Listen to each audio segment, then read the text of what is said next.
Hello, Moin. mate. Here he is. Apologies for that. I hadn't downloaded Zoom on my new iPad, so I had to download it quickly. I That's thought I all already right, did mate. it. It's all good. There he is. How you doing, mate? All good, brother. How are you? Yeah, good, mate. Good, good.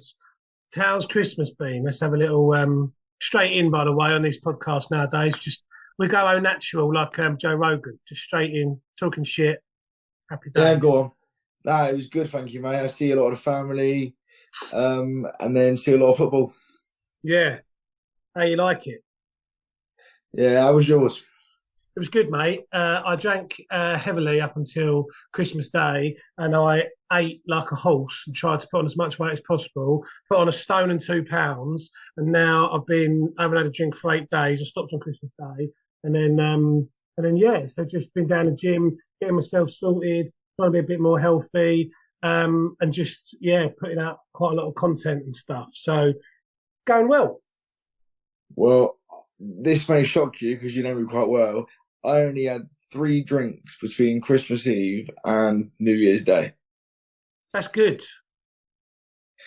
I ain't doing it no more. I'm not drinking anymore. I'm still going to drink, but nowhere near as much. I'm just going to do it when I want to do it. I'm not going to be pressured into doing it anymore. Can't be asked. George, that's a very mature attitude because ultimately drinking is fun to a degree until you go too far. Like, It's not fun. no, it's not really fun, is it? To be fair, It's fun until it's not fun. it's fun until it's not fun, and it's not fun for longer than it's fun. Do Yeah, no, I get you know what behind I mean? that. But yeah, so I went to Norwich at home Boxing Day. Won in the last minute there. Mm, Beat QPR 3-0. That's a nice one because we don't like QPR.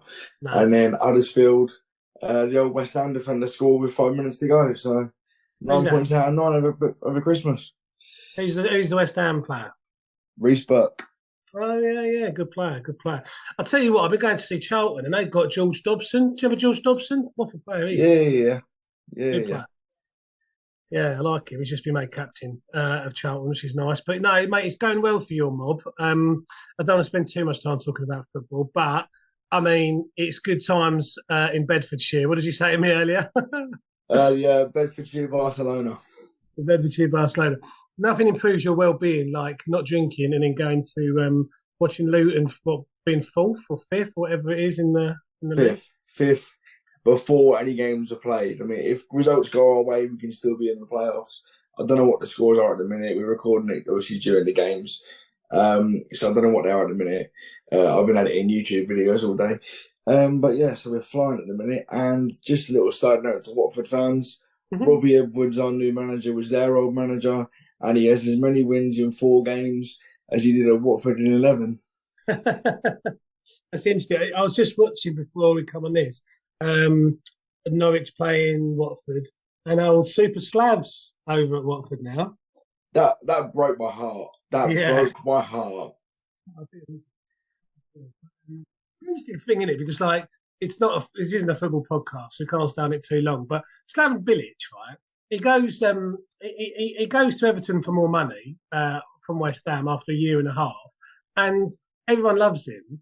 No, sorry, people didn't love him, and like people don't really mention it. But like you got like similar things happening with other players, like take Frank Lampard or whatever, and you think like why do some people get the grief and some people don't? It's like Declan Rice at the moment. I mean, at the end of the day, it's a bit naughty, you know what I mean? What he's up to and stuff. So I don't know. I He's just being a helmet. yeah, innit? He's being a helmet. You know what I mean? Some players get it and some players just don't, do they? Like, it's weird. Thing is, you know me by now. I'm quite blunt. I'll say it as it is, but he needs to put his finger out. All you see is him moaning at other players, do this, do that. End of the day, bud, you're the captain. Pull your Yeah, own finger out. he's been pretty shit, mate. If to be honest with anyway, we're not going to talk about football because it's not a football podcast. It's But depressing anyway, with West Ham. I was in a good mood to be talking about West Ham, and then yeah, yeah. Let's depressing, talk. isn't it? Let's talk about alternative theories. So essentially, for people who don't know, I'm sure they do. This is my good friend George Barnard, who I know through football, as you can probably tell by the opening to that podcast. But having joined a football-related group. We've become good pals, I'd say, and we've travelled to football away and met up at home and stuff. I've got a lot in common with regards to various things. So George has got his own platform. He's got GBSM Sports Management. I think you've got your own podcast. You do your own vlogs on Luton and sporting endeavours, and essentially, doing your thing basically. So I don't know if you want to add anything to that, George. Yeah, there's one thing to correct. It's George Barnard Sports and Media, not management. So it's Sorry, GBSM. The podcast is, if you want to listen, cheers, Trav. Spotify at the George Barnard podcast, and then the YouTube is George Barnard Sports and Media. Yes. Sorry for that, George. I'm thinking about 2 years in the future when you will be George Barnard Sports Management. Yeah, when you're sorted and you've made it. But just on the note, I hope so. Yeah, of course you ain't. Just mate, you got to visualize it and it will happen. That's my new thing. So I was going to. Can I visualize new legs then? What? Can I visualize new legs? Well, I don't know. We'll give it a whirl. We'll see. But basically, what I was going to say was, unlike this podcast, which is essentially a bunch of random mates talking shit, really, George has actually had some credible guests, haven't you, mate, on your podcast, like Mick Harford, who, if you are football, a lot of my listeners, if you are a Luton fan, Mick Harford is God, put it that way. Yeah. A lot of my people who listen to this are in America, so he's a football manager, but it is, like I say, like a very famous one. So for the American people listening to this, Mick Harford is to Luton what Tom Brady is to the NFL. No, he's the geezer. He's the geezer. He's taken. He was one of my most famous ever players. He come back, managed us with a 30-point deduction, took us from the championship down to the conference. It's not his fault. We were run like an absolute shit show for years, and then he's come back as sporting director, come in as manager in League One again when our manager left, took us up, and now he's still there. The geezer is God. Okay. So, all right, that puts me in my place. Fair enough.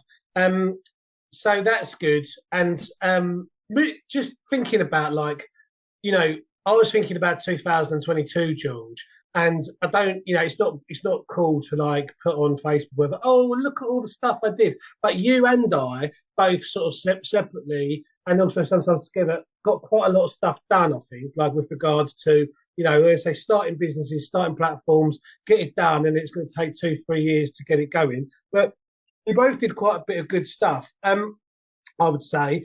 Have you got, I'm not massively into resolutions, but have you got any goals for 2023, mate?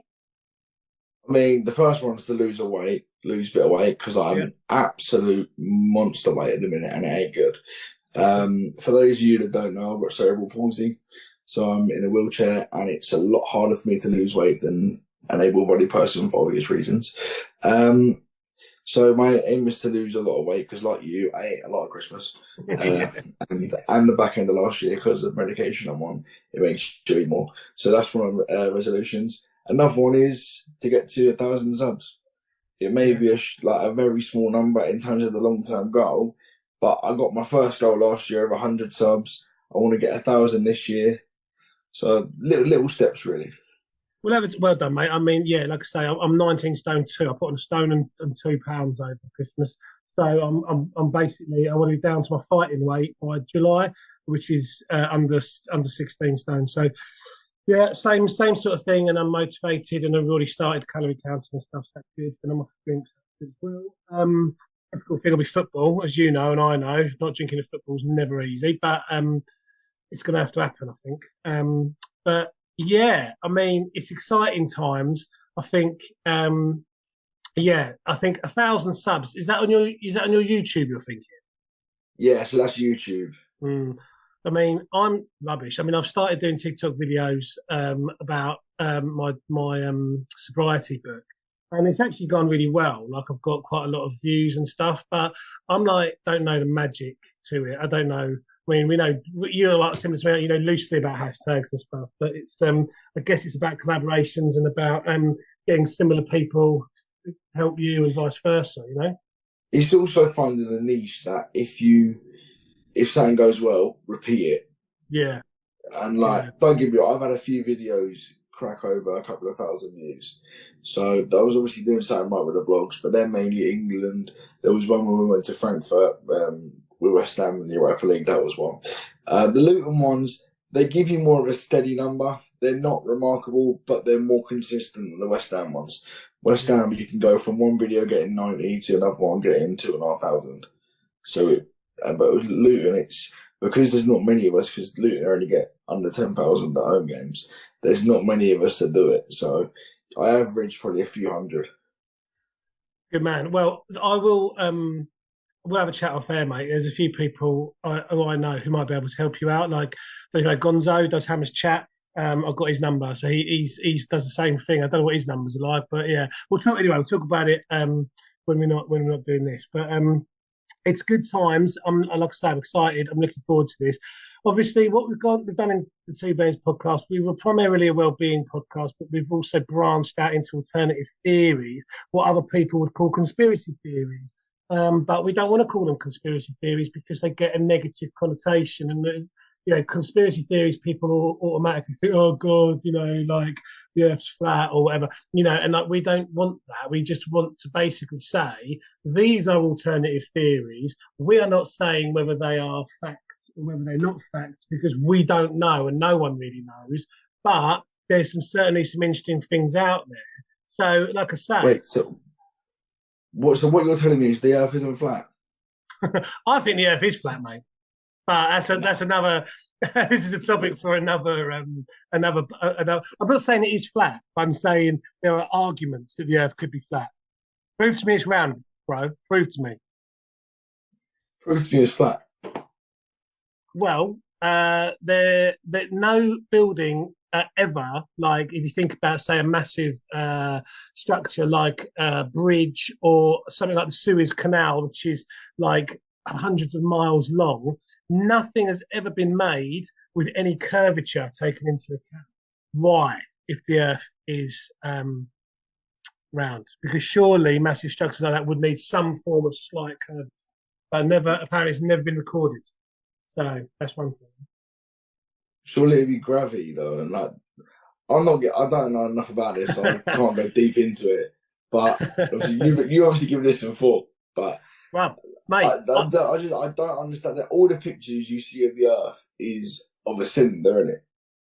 A cylinder? No, sort of. A sphere. What's it called? The circle. It's a sphere. Oh, mate. Yeah, it is. But flat earthers believe that I'm not saying they're right, but they believe that NASA is complete bollocks and it's all made up. And there's like, they reckon that you can look into it, and they've asked NASA to like take a photo from like of what's behind them, because like all these things from space show the Earth, but actually they've never been able to turn the camera around and show like the rest of space, which does because that would cost an absolute fortune. That would cost stupid money. Like you, mate, I haven't done a great deal of research into it, but I think a flat Earth is as plausible as a circular Earth that goes around all these planets and stuff, or that God created it. Do you know what I mean? Like, I just think they're all. Don't start me on God. Don't start me on God, please. Nah, it's not this podcast, is it? But I mean, there are so many interesting things. Like, I mean, the flat Earth theory. You know, there's an interesting theory that that actually, if the Earth's flat, we're surrounded by an ice wall, and outside of the ice wall is more land, and that's where basically all the Illuminati and extraterrestrials and things live. Like I say, mate, it's mental. It's mental. But the more research into it you do, the more you go, do you know what? That could be plausible. But anyway, we're going to talk about things that are more of this world and this planet. And the first topic, we're talking about two topics today, but the first topic we were going to talk about was a certain singer who, I'll tell you what, George. I'll give you a clue. I'll give the listeners a clue, right? Oh, that's one out of two. He's bowled it already. He's done at Tottenham. Who is it, mate? It's Kurt Cobain. Kurt Cobain. And that was a dreadfully murdered version of the Come As You Are intro. But yeah, Kurt Cobain. Now, George, I'm going to hand you the floor a little bit and let you talk to me about this for a little bit, and then we'll go from there. Kurt Cobain is top 3 musical artists of all time for me, behind Frank Sinatra and Elvis, but they're all that level. And he was killed. Everyone's like, "Oh, it's a suicide. It's a suicide." Nah. He had so much drugs in his body. I can't remember where I watched his documentary. I watched a few of them, and on one of them it said he had too many drugs in his system to functionally load and operate a gun. And that was a medical report. Yeah. So if you can't physically do it because of the drugs in his system, it leads to either an accidental death in tripping over or falling or doing something like that, or murder. And he was 100% murder, because apparently he was about to leave his wife. And because of their contract when they got married, it was all to do with money, and she'd be left with a fraction of what she had when they were together. And it was too neat of a package for it all to be straight. Do you know what I mean? I am totally on board with this, because in 1994, April, I think it was, April 7th or something like that, he killed himself. I had tickets for Brixton Academy to see Nirvana, but he died like 2 weeks before it happened. And, you know, it shows my age, George. But I was. It does. So how old were you? So I was born in 81, so I was 13. I was it 94? Yeah.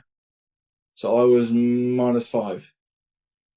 You weren't even a glimmer in your dad's eye, as they say. But my older brother was only 6, and he's 33 now.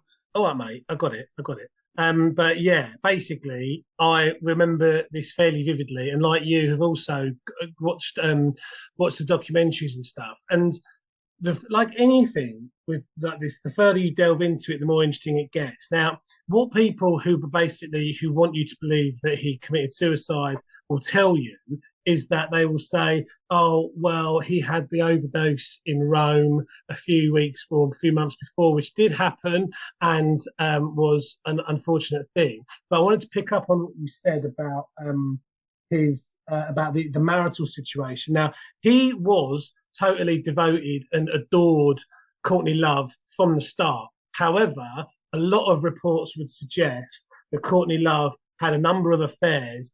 One with Michael Stipe, the lead singer of REM. Again, don't sue me, REM, if you hear this. This is alleged.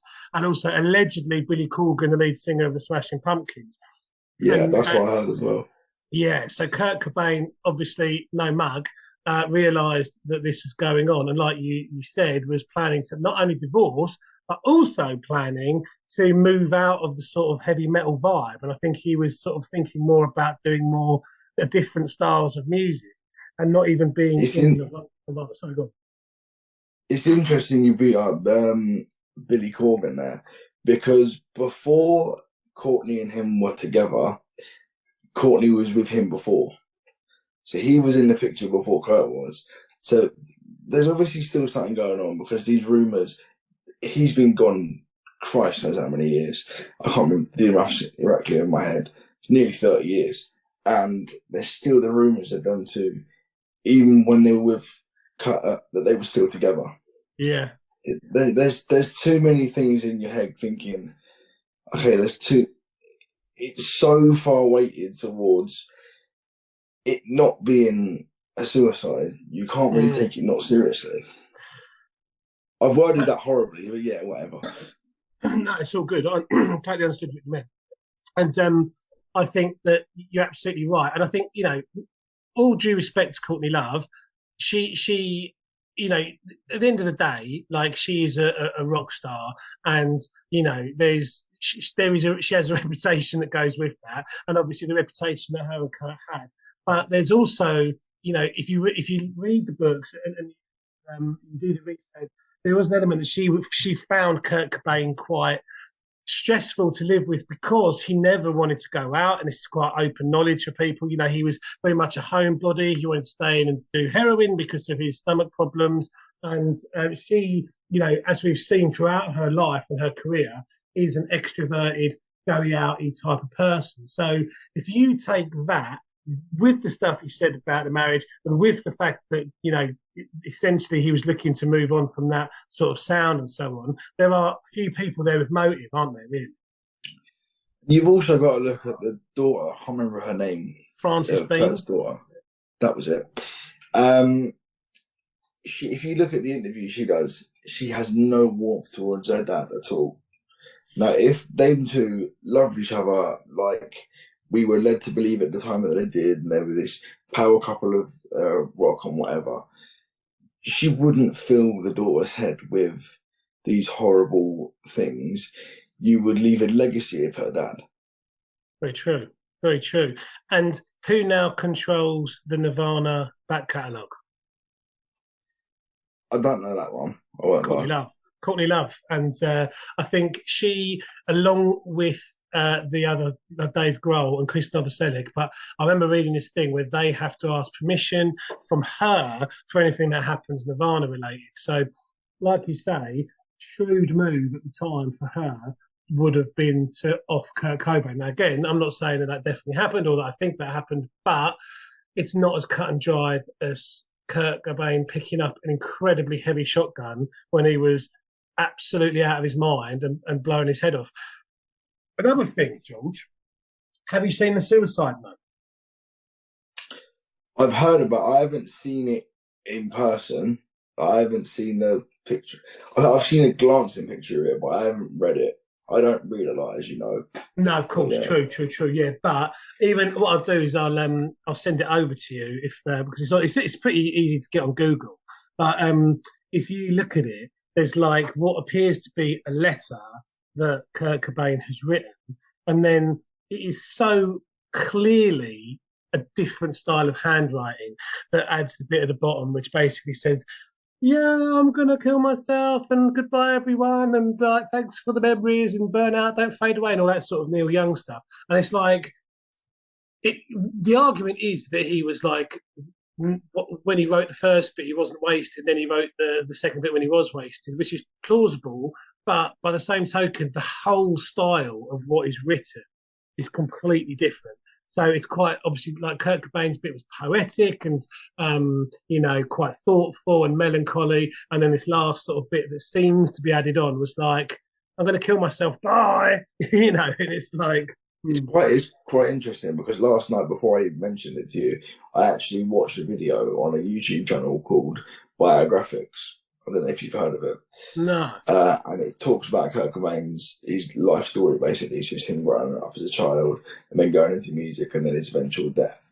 And with The Suicide Note, apparently this guy that does these videos, he's very, very in-depth. He's very well-spoken. He knows his stuff about everything that he does. It's not like this two-bob channel. He seems to think that it had all the hallmarks of a suicide note, according to linguistic experts. And he was just thinking, I don't understand. If there's two sets of handwriting, how has it just been glossed over like that? Because it's interesting you say this, because I was just doing a little bit of research before you came on, and it said what happened was that at the time they let's have a look here. Yeah, basically it says that the FBI were not very interested in investigating it as a murder. They were quite happy to have a cut and dried, this is suicide, that's the end of it. And lots of people have asked them to look back into it and reopen it up and so on. But it says here, the police who took up the case were never very serious in investigating it as a murder, but from the beginning insisted on it being a suicide. This bothers me because his killer is still out there. There were no prints on the gun he supposedly shot himself with.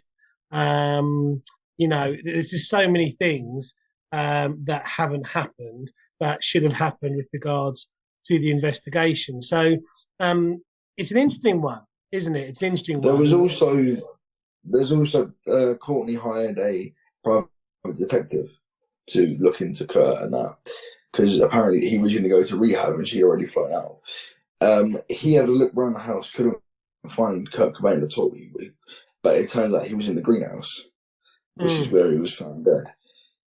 So if Yeah. you're a private detective, how are you not checking stuff like that? Also, what's he doing in the greenhouse? Like, if he's getting stoned? Because it's interesting here, right? It says this is on Rolling Stone. It's quite a reputable thing, and it said that there are lots of people, experts, who actually believe that what his suicide note is a retirement letter to Cobain fans, and that was it. There was a belief that he, like, after In Utero was like, fuck this, I don't want to do it anymore. Like, and he hated performing live, and so that sort of makes sense to me as well. That he possibly just wanted to leave it, and that Because was he more. was kind of that guy, wasn't he? He was the trailblazer for that genre of music, and apparently he hated the fame. He hated the fame, So it and all ties together. that's it. The I'm presuming you've heard, like, the Unplugged in New York thing, obviously. Yeah, yeah, yeah, the Yeah. live one. So he came off after that, apparently, and he was like so nervous and so scared. And he said to, like, Courtney Love and his people around him, like, was it any good? It was, oh, it was so shit. It was so bad. It was so bad. And everyone was like, like, it was so good. Like, you have no idea. And he just couldn't believe it. He just couldn't. And, like, I think that's, like, part of his problem was there was an element of an imposter syndrome. Obviously, he wanted to make music, and Bleach, the first album sounds incredibly different to Nevermind. And obviously, there was an element there of Nirvana having to, I don't want to say sell their soul, but they certainly went down a poppier route with Nevermind, which made them the fame. But the fame, I think, like we were alluding to, was just too much, wasn't it, I guess? See, it's quite interesting what you said about the sold out and the money side of it. Apparently, they had two record deals on the table at the time.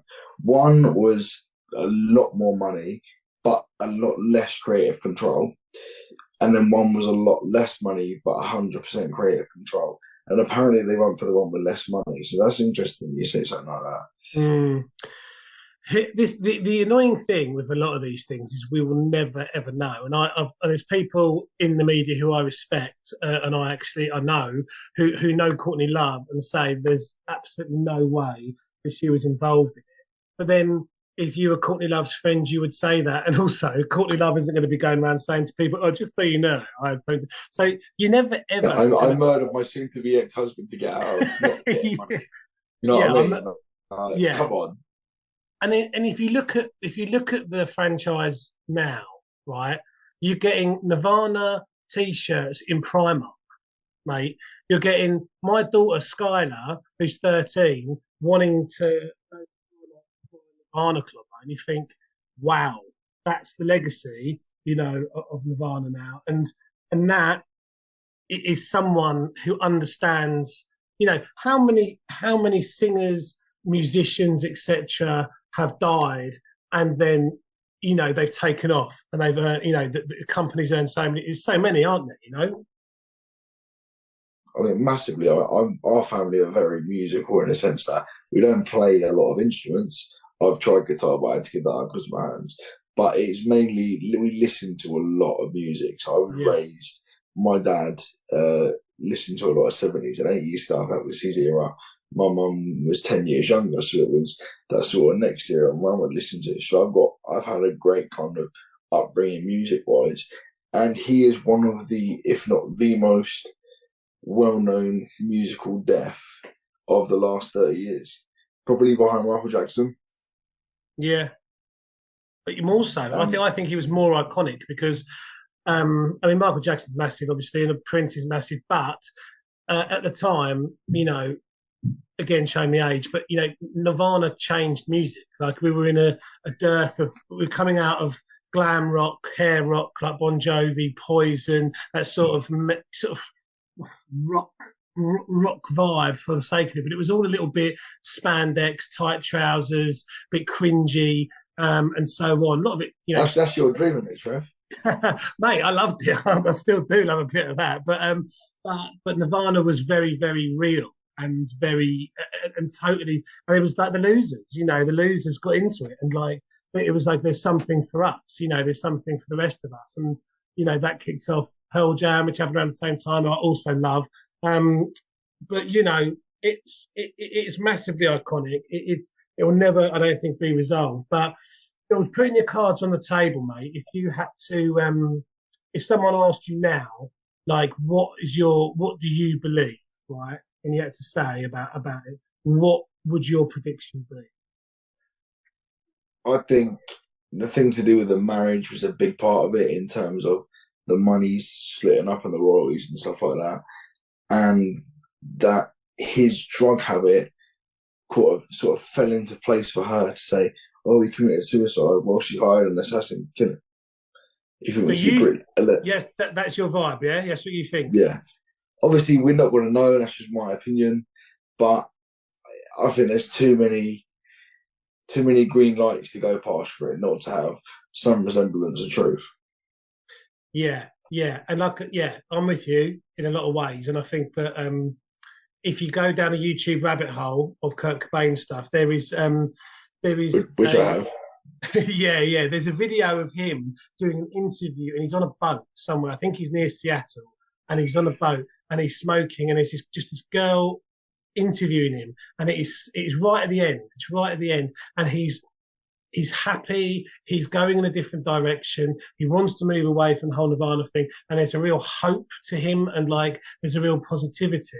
And when you see things like that, and then the next headline is he's blown his head off. You think, really? And also, again, people people with children kill themselves. Don't get me wrong, I understand that, but you are less likely, I imagine. I don't know what the stats are, but when you've got a baby or a young kid, it's less likely that you would do something like that. Not to mention he's got all these, he's a successful person. So I'm with you, George. It's an interesting one, that. I mean, the one thing I would say is you mentioned it there that he was happy and then next thing he killed himself.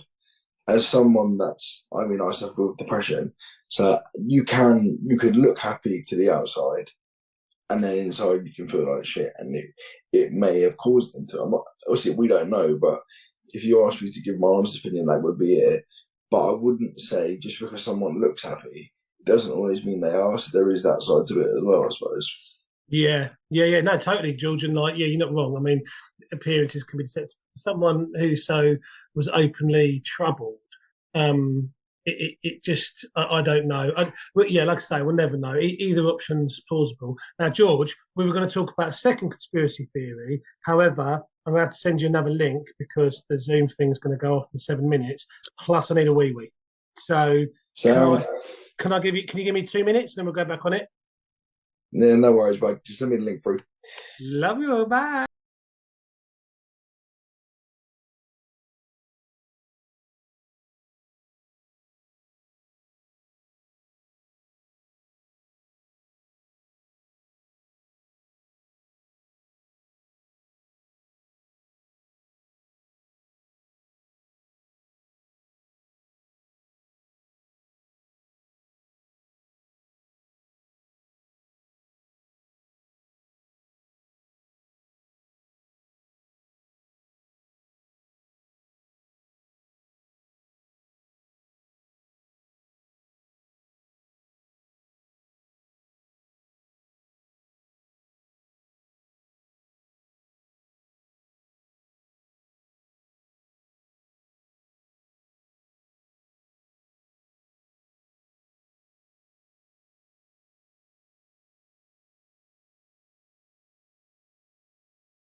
Recording in progress.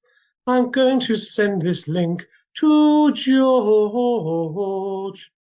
Right, Kurt Cobain. Interesting. What I would say, though, about Kurt Cobain, while we're waiting for Georgie to come back on, is that, like Pearl Jam, there is a. What's interesting about that? Sorry, a baby's just running to my. What is interesting about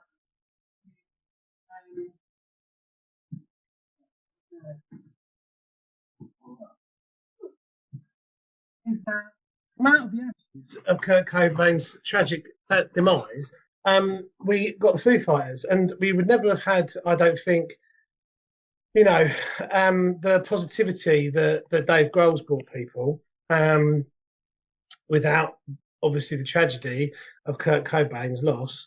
And it reminds me of Pearl Jam coming out of the ashes of Mother Love Bones. The death of Andrew Wood. And Mother Love Bone were another brilliant band. But yeah, I mean, out of the ashes riseth different opportunities and different things. Hello, mate. Fancy seeing you here. Imagine that, hey? I was just filling a little bit of time, really, with and just saying how out of the ashes of Nirvana's, demise came the Foo Fighters, and that also happened with Pearl Jam. Mother Love Bone were a great band, but their singer Andrew Wood, who was actually English, died of a heroin overdose, and Mother Love Bone became Pearl Jam. So, as much as it's tragic, there was some silver lining, I guess. I mean, if you would have said Dave Grohl would go on to be one of the most recognised frontmen of a band, it's crazy. That is mad. He didn't say boo to a goose when he was in Nirvana, did he? You wouldn't even know he had the sort of personality and charisma that he obviously does. It's insane. Mad times. So, mate, on to conspiracy number 2, I reckon, unless there's anything else you wanted to add about Kurt. Nah, I think we've covered all of that. I think we covered all of that. I think there's certainly some interesting things there. And if people, because some people who listen to this might be too young, like Georgie Porgy over here, to remember, to be around at the time, if you like. We're not all as old as you, mate. It's all right. There's lots of documentaries and lots of things to watch and books to read and so on about it. So I highly recommend, if you're interested, going down that rabbit hole, because yes, Kurt Cobain was a very troubled man and had these stomach pains, all that sort of stuff. But there are certainly question marks over how it all ended. Anyway, moving on. We're coming back to our shores, aren't we, with the second one? And we wanted to talk about Princess Diana, didn't we, mate? This one I know a lot less about, but I've still got some strong feelings about it. Do you want to lead off, mate, or do you want me to start? You start. So he was asking me, okay, what conspiracy theories you want to talk about? And one was obviously Kurt Cobain, and the other one was Princess Diana. Now, I think that the royal family may have had a hand in her death, because there was a lot of things going on, wasn't there? There was the open relationship, or the open secret of the nature of the relationship of Princess Diana. She was then married or dating someone else and allegedly pregnant with his child. Now, the royal family, I love the royal family. I've been raised with royal. All my family are royals. But having looked at this, like you said, you go down a rabbit hole with conspiracy theories, and there is so much to think that there's something else going on here, rather than just a simple car crash. What do you think?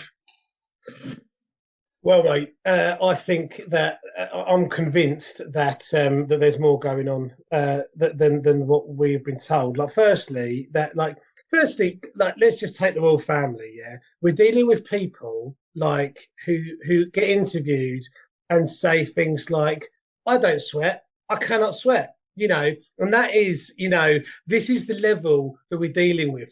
These people aren't used to having to lie or having to work to get out of a tricky situation. Do you know what I mean? They haven't struggled like you struggled or like I've struggled or whatever. So that's the first thing I'd say about them. And so I think the second thing is that what you said about her being pregnant. Now, bear in mind the way Meghan Markle has been treated. Like, I don't want to get into the Harry and Meghan debate because actually I don't know very much about it, and I know there's a lot of royalists who really, really hate Meghan Markle. But at the end of the day, there are people in the royal family who apparently have said racist stuff to her. Now, Princess Diana was having an affair allegedly with Mohammed Al Fayed's son, Dodi Al Fayed.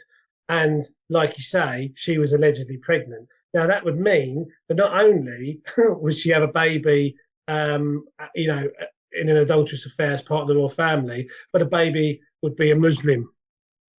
And I don't think our royal family would like that. And you've also got the fact that William is going to be future king. And his half brother. Do you know what I mean? No, it's just there's so. No, I don't. What do you mean? Go on, explain to people. But like you said, the snobbery in terms of the race and religion of the royal family at times. Obviously, I don't know too much about this, but if it is true what Meghan Markle was saying, I don't really pay much attention to either side of it, to be honest. Then there has been that kind of racial tension, whether it be religion or skin colour in Meghan Markle's case, and whether it all ties together. It's a crazy thing, man, isn't it? And just so that if anyone doesn't know what me and George are sort of alluding to there, we were basically referring to the fact that there are strong rumours, shall we say, that the father of Prince Harry, well, is he Prince still? I don't know. But Harry is potentially James Hewitt. And if anyone hasn't done this, just have a Google of James Hewitt and have a look at the photos next to James Hewitt and Harry together, because that's the interesting thing to do. So yes, I mean, I think there are certainly dodgy things about that, and I think another interesting thing about that is she foretold her death pretty much. And she said in the Bashir interview the week before her death that she believed the establishment were out to get her. Did you know that, mate? No, I haven't heard that bit. No, so this is it. She believed she was going to be killed by the establishment. And she says, I'm sitting here at my desk today, longing for someone to hug me and encourage me to keep strong and hold my head high. This particular phase of my life is the most dangerous. And they're planning an attack or an accident in my car, brake failure and serious head injury in order to make the path clear for Charles to marry. And that's an interesting thing as well, isn't it? Because we forget about that. But actually, he wanted Camilla Parker Bowles. He was having an affair with her, wasn't he? So there's that element to it as well. And it was quite interesting on their honeymoon, supposedly, again, using this biographics, which is where I watch a lot of these videos. Because when you're dyslexic, like I am, I mentioned earlier, I don't read, I tend to watch or listen. Apparently on their honeymoon, that she would sleep all day, like they were on a big boat and that, and he'd be out doing things or with people and whatever, and she'd be asleep on the boat, and that's your honeymoon. But something's obviously not right there.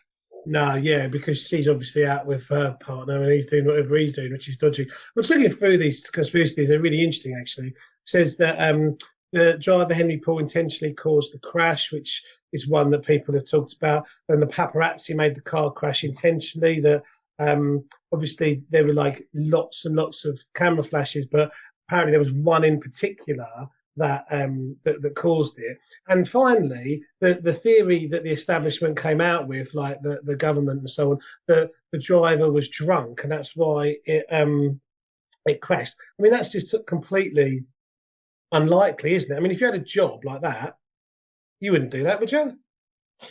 Again, we don't know what was in his blood alcohol levels, so you don't know, but you would probably think not. And I mean, I'm going to mention something now. I mentioned it to you over the phone the other day. I've seen a conspiracy theory somewhere where there was a white car that went in after the car carrying the party, and it was never seen again. It wasn't seen coming out of the tunnel, and it was like, obviously it may just be an innocent car, we don't know. But it's another theory you could posit. 100%. 100%, mate. And I think there's so many dodgy things like that they've said. They also said that maybe her medical attention afterwards was sabotaged and stuff. And I think, for you, mate, you weren't really around at the time, but I remember exactly where I was when that happened. So what year was it? I think it was 97.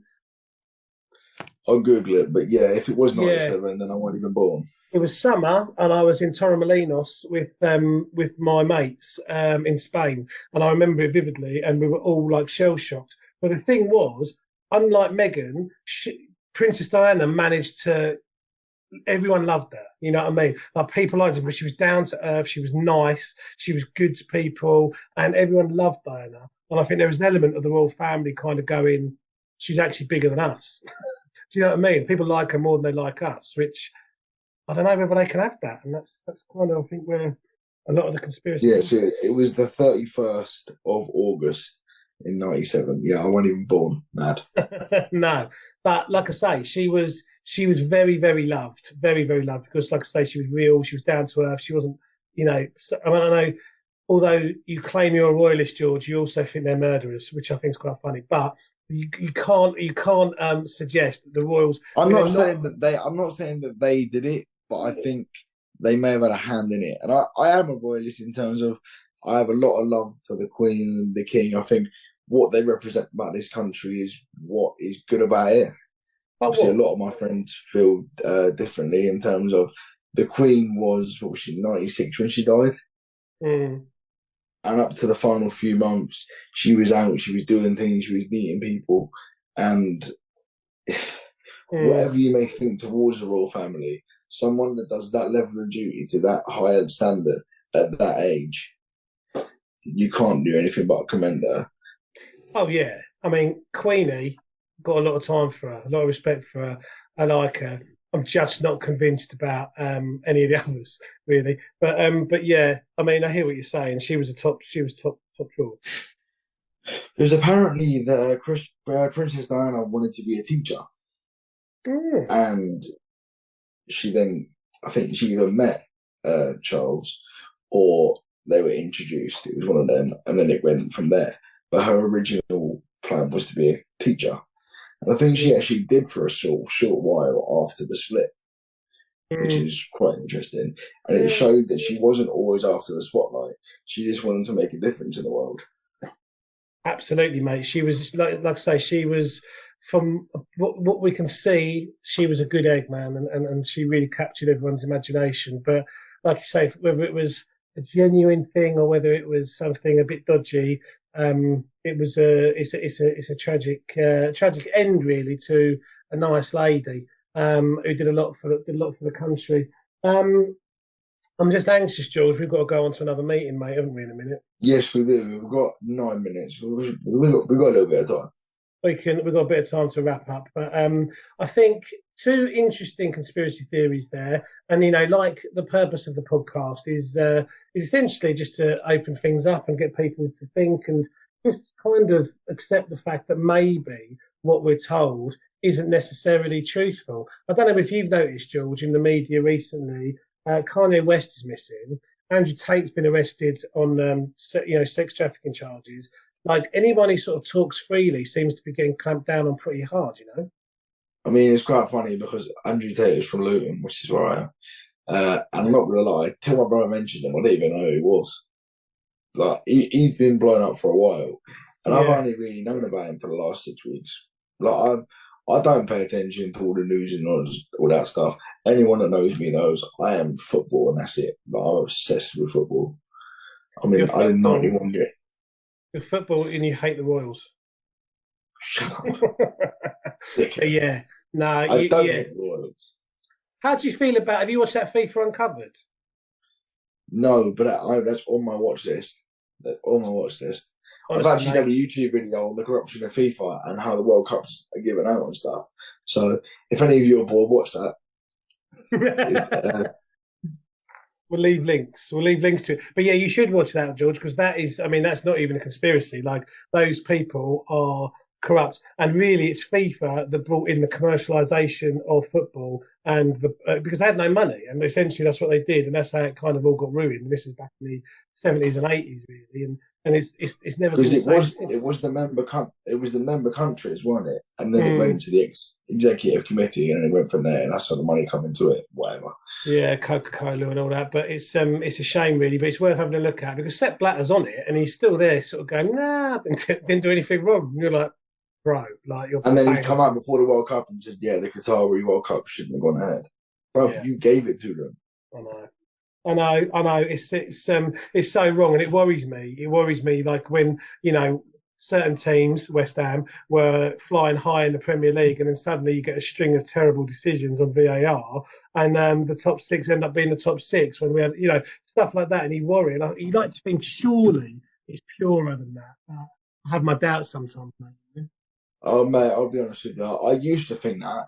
Go and watch some more EFL games, Mm. and then you'll realise it ain't just in the Premier League that the referees are crap. All four divisions, every division in this country.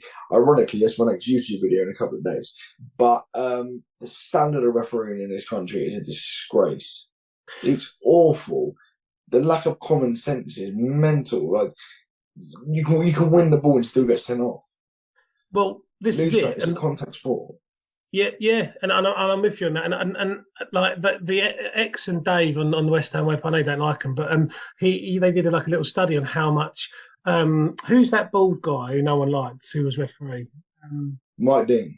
Yeah, so he used to earn something like 35 grand for refereeing, and you think like that's so bad, like that is such a bad pace, and I wonder they're dog shit because like there's no money in it. Like why would you do it? Why would you subject yourself to that level of abuse?